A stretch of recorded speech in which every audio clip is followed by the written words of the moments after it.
બાળકોને પીપુડા વગાડવા આપતા પહેલા સાવધાન થઈ જજો। જી હા, કારણ કે વડોદરાથી વાલીઓ માટે ચોંકાવનારો કિસ્સો સામે આવ્યો છે।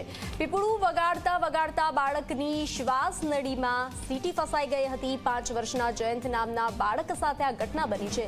દાહોદ ખાતે રહેતો 5 વર્ષનો જયંત તડવી વિસલ વગાડતો હતો, ત્યારે શ્વાસમાં અચાનક જ વિસલ અંદર ખેંચાતા શ્વાસ નળીમાં તે વિસલ ઉતરી ગઈ હતી। બાળકને શ્વાસ લેવામાં સમસ્યા થતા સારવાર માટે વડોદરાની SSG હોસ્પિટલમાં ખસેડવામાં આવ્યો હતો। તબીબોએ બાળકની શ્વસન નળીમાંથી સીટી બહાર કાઢી છે।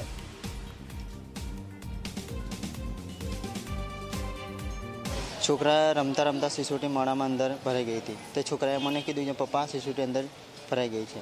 મેં એને કીધું શું આપણે 2-3 વખત ઉલટી કરી છોકરાએ, અને પછી ધીરેથી આમ ઊંડાણમાં શ્વાસ લે તો પછી ધીરે બહાર કાઢે તો સિસોટીનો જ અવાજ આવતો હતો। હા, શ્વાસ લેવામાં તકલીફ નથી, પણ મતલબ જે વખત આપણે બોલીએ ને તો એવો અવાજ કરે, જે વખતે અવાજ કાઢે તે વખતે એને સિસોટી જ બોલતી હતી।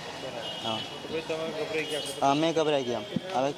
હવે લઈ ગયું પછી મને પછી આ હોસ્પિટલમાં લઈ આવ્યા।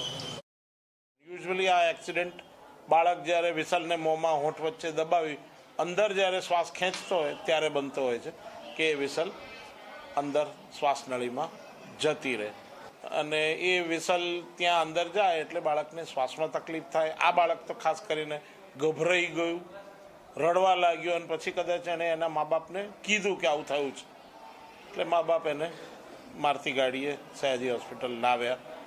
ENT વિભાગ અમારા તબીબોએ એને તપાસ કરી અને એક્સરે કર્યા પછી એવું કન્ફર્મ થયું કે બાળકને આ વિસલ એના શ્વાસનળીમાં ફેફસાના એન્ટ્રન્સ પાસે ફસાયેલી છે। તો એની એક નિયત પ્રોસિજર હોય, પ્રી એનેસ્થેસિયા ચેકઅપ હોય, ત્યારબાદ એને બ્રોન્કોસ્કોપી માટે લઈ અને આ વિસલ કાઢવામાં આવી છે।